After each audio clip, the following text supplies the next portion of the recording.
Yang namanya jagoan itu selalu datangnya belakangan. Nah, mungkin ini konsepsi Asus kalau mau ngerilis handphone. Gua sendiri sebenarnya udah beli duluan dulu ya versi yang global sekitar 2 bulan lalu, dan sekarang tetap nyobain lagi Zenfone 9 yang resmi. Sekalian pengen sharing sebenarnya apa aja sih upgrade-nya dibanding Zenfone 8.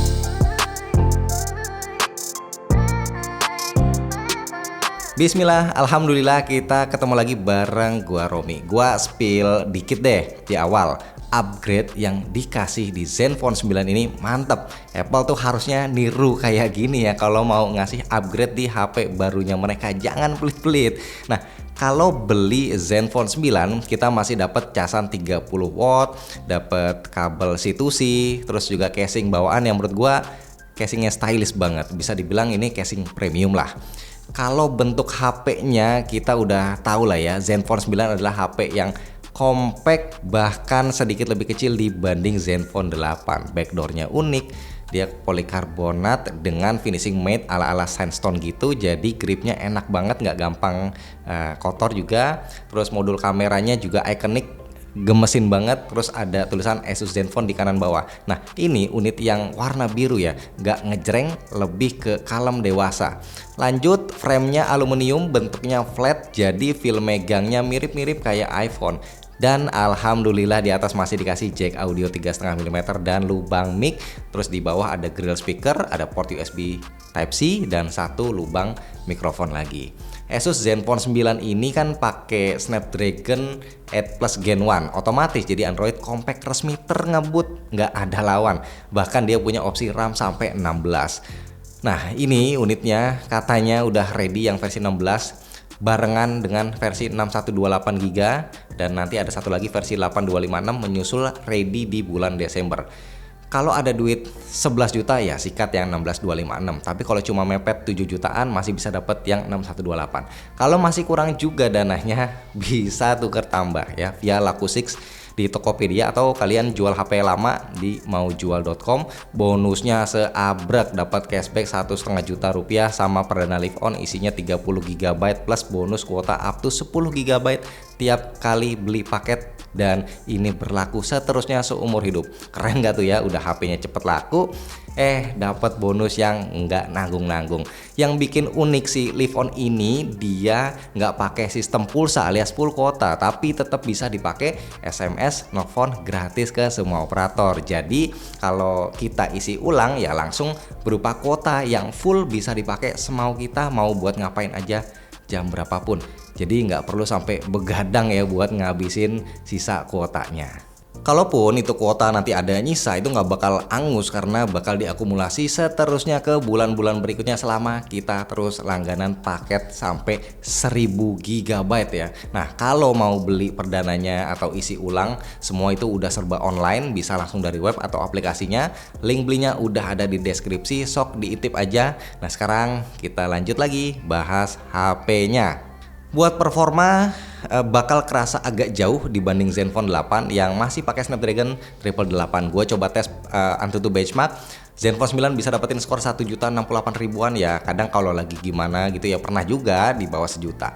Terus gue juga tes pakai 3D Mark Wildlife Stress Test, dapetin best loop score itu di 2.792 poin, lowest loop skornya itu di 1477 poin, angka stability-nya 52,9%. Seperti biasa ya, flagship chipset flagship stability-nya memang agak meragukan karena banyak throttling, makanya abis ini kita langsung tes main game. Gue mulai dari yang ringan dulu. Sebelum mulai, gue saranin untuk ganti sistem mode-nya ke high performance, dan jangan lupa akses game Genie dengan cara kita tarik diagonal dari sudut kiri atas. Di sini kita bisa switch mode gamingnya ke high performance, bersihin RAM juga bisa, buat atur makro ya, bisa buat matiin notif dan bikin crosshair tambahan. Oke, game pertama Mobile Legends. By default settingan grafisnya udah pasti dapat high dengan frame rate juga high, dan experience-nya ya udah pasti nyaman banget, mau dipakai main yang lama sekalipun itu juga tetap nyaman dan adem. frame rate-nya stay di 60 fps. Terus buat Mobile Legends ini intinya masih aman banget. Nah, game kedua gua coba itu Apex Legends dengan settingan Extreme HD dan frame rate ultra. Ini masih lancar banget, frame rate-nya juga manteng di 60 fps. Tapi kalau kita main sekitar 40 menitan ke atas, nah itu udah mulai kerasa anget. Frame dropnya ada, ya dikit lah, paling drop ke 52 sampai 55 fps. Jadi buat main lama ini masih aman banget. Game ketiga langsung ya, tes yang biangnya game Genshin Impact. Set grafis highest, frame rate 60 fps. Awalnya lancar tapi pas udah masuk menit 10, nah itu udah mulai berasa anget. Frame rate-nya paling ya ngedrop ke 48 sampai 55 fps. Jadi sebenarnya buat dipakai main Genshin Impact masih termasuk bisa dibilang lancar dan aman. Oke, lanjut ke layarnya. Dia pakai flat panel AMOLED Full HD Plus 120Hz, support DCI-P3 dan punya 151% sRGB, support playback HDR dan HDR10+, peak brightness di 1100 nits dan udah dilapis Gorilla Glass Victus untuk pelindungnya. Secara desain sih layarnya ini mirip ya sama Zenfone 8, tapi ada peningkatan yang kerasa soal akurasi warna. Apalagi kalau kita nonton film itu kerasa banget layar Zenfone 9 ini ngasih skin tone yang lebih akurat. Tapi overall layarnya sendiri menurut gua ya ada sedikit di bawah flagship yang harganya 15 juta ke atas. Kalahnya sama Samsung S series atau Vivo X series gitu. Dan satu hal yang lumayan kerasa upgrade-nya yaitu speakernya. On paper Zenfone 9 pakai multi magnet stereo speakers with Qualcomm smart amplifiers for louder, yang ternyata ini bukan cuma gimmick. Speakernya menurut gua memang jelas lebih baik dibanding Zenfone 8, suara treble-nya lebih bulat dan suara vokalnya juga lebih clear. Zenfone 9 ini datang dengan Zen UI basis Android 12 dan gua suka sama Zen UI ini karena mirip sama stok Android. Experience yang dikasih pun termasuk mirip. Pas dipakai itu kerasa smooth banget UI-nya, nggak banyak bloatware dan sistem UI-nya nggak terlalu banyak makan storage, kurang lebih sekitar 22 GB. Paling yang disayangin yaitu rada minim kustomisasi, kayak always on display itu cuma punya 4 pilihan aja, widget-widgetnya juga standar Google. Tapi Zenfone 9 ini udah support color mode kayak Google Pixel series. Di Zenfone 9 juga ada 2 biometric unlock, ada fingerprint yang jadi satu sama tombol power dan ada voice unlock. Fingerprintnya udah pasti punya speed yang kenceng, tapi apakah ini bisa dibilang downgrade dari Zenfone 8 yang dulu pakai fingerprint under display? Ya gua sih jujur lebih suka yang nyatu sama tombol power, karena fingerprint di Zenfone 8 itu kan rasa agak-agak lelet dan gua nggak bisa pakai tempered glass jadinya. Dan dengan fingerprint di samping, selain speed unlocknya itu lebih cepat, gua jadi bisa bebas pakai tempered glass buat perlindungan layarnya. Face unlocknya juga cepat, cuma harus di tempat yang cahayanya mencukupi.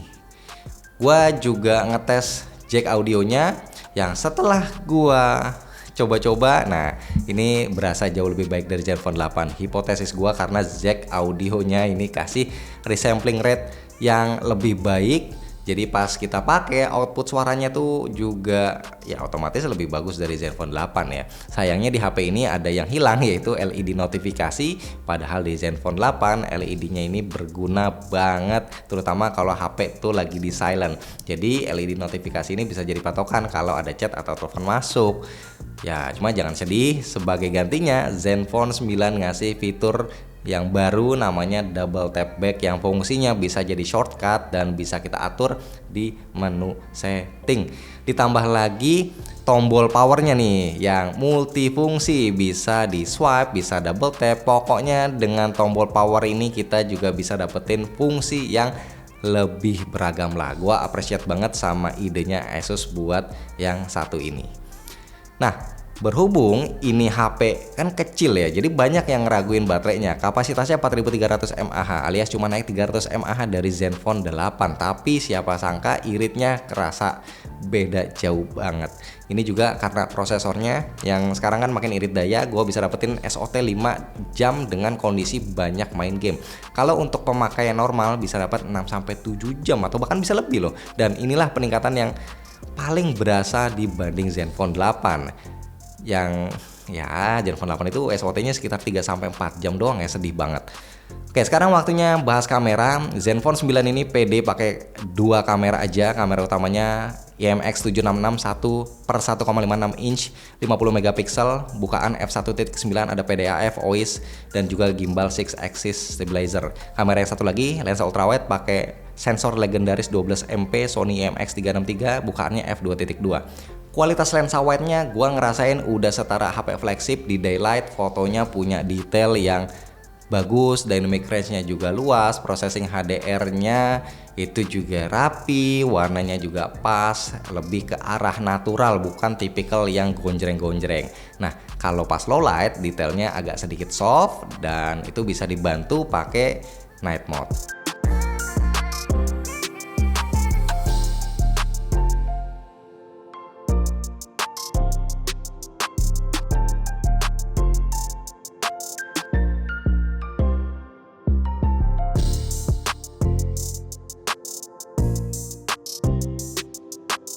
Buat videonya kamera utamanya ini bisa ngerekam mentok 8K 24 fps, tapi gua nggak pernah pakai sih karena yang paling rasional kayaknya ya masih di 4K 60 fps aja. Dan di resolusi ini kerasa stabil ya videonya, mungkin ini karena kebantu juga sama 6 axis gimbal stabilizer yang ada di HP ini. Nggak cuma pas banyak cahaya, gimbal ini juga otomatis bikin video di kondisi yang low light jadi lebih minim jitter. Opsi HDR-nya juga bisa kita langsung nyalain, nggak kayak di Zenfone 8 yang toggle HDR-nya itu cuma muncul kalau kondisinya mendukung. Jadi dari segi video di kamera yang utama, lensa utamanya ini memang sangat berasa ya upgrade-nya. Nah, kalau lensa ultrawide-nya sih menurut gua masih mirip sama Zenfone 8. Buat hasil foto gua bisa bilang cukup baik. Di kondisi banyak cahaya fotonya tajam dan dynamic range juga luas. Tapi kalau di low light hasilnya ya pastinya akan sedikit soft, tapi juga bisa dibantu pakai night mode.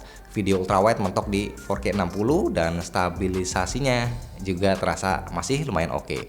Untuk kamera depannya juga pakai sensor Sony yaitu IMX663 12 MP yang punya kualitas oke, hasil fotonya tajam, dynamic range-nya luas, videonya bisa ngerekam sampai 4K 30, tapi cropnya jadi banyak banget ya. Jadi buat ngevlog itu agak PR ya, karena kita harus jadi agak ngejauhin tangan. Nah, itu di belakang ada yang lagi bikin tralis ya, jadi berisik. Dan ini jam 10 tapi terik banget, mataharinya tuh nyorot banget tuh, kelihatan ya awannya adalah sedikit. Dan ini gua rekam di 4K 30 fps kayak gini. Bagus sih tuh ya, kelihatan dari sini sih oke. Mantap lah, udah bisa 4K 30 fps tuh udah lumayan enak lah, dan stabil juga kelihatannya ya. Nah, sebelum lupa, satu hal yang mau gue apresiasi adalah mic. Di Zenfone 8 tuh udah cukup bagus, tapi di Zenfone 9 mic-nya ini jauh lebih bagus lagi. Ada opsi buat mic focus, wind reduction, dan yang baru ada opsi mic HDR yang bisa kasih efek broadcast ke suara. Jadi suara kita itu lebih kedengaran jelas, kedengaran lebih jernih. So kesimpulannya, kalau dibanding Zenfone 8, menurut gua upgrade yang ditawarin Zenfone 9 ini banyak banget. Kameranya bisa kasih peningkatan yang lumayan signifikan, apalagi di sektor video ya. Nah, terus baterainya juga naik 300 mAh, tapi ini jauh lebih awet. Overall performanya juga ya otomatis jelas jadi naik jauh. Dan dengan harga start dari 8 juta, Zenfone 9 termasuk udah worth it banget buat dipinang. Kapan lagi ada HP sekompak ini, sekencang ini, segemesin ini, tapi harganya under 10 juta. Jos banget.